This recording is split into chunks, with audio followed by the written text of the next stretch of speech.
I'm now pleased to yield 4 minutes to Todd Young, from a member of the Ways and Means Committee. The gentleman from Indiana is recognized for 4 minutes.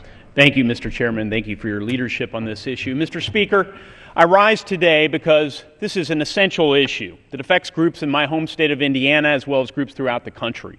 As a member of the Committee on Ways and Means, I've been present during hearings where we've learned that the IRS targeted conservative and Tea Party groups.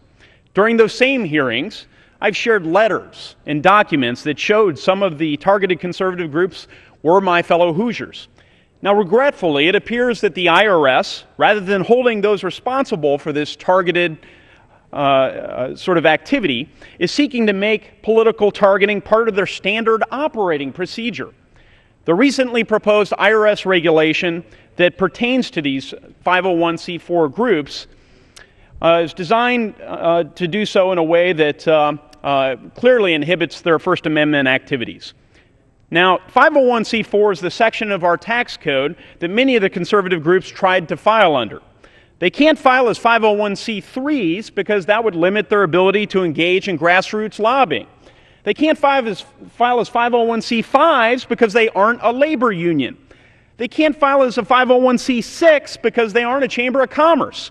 They can't file as a 527 because that would limit them only to political activity. None of these other organizations are affected by the new regulations, only 501c4s.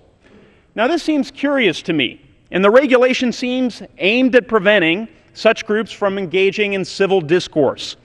This is why I strongly support H.R. 3865, the Stop Targeting of Political Beliefs, or STOP Act.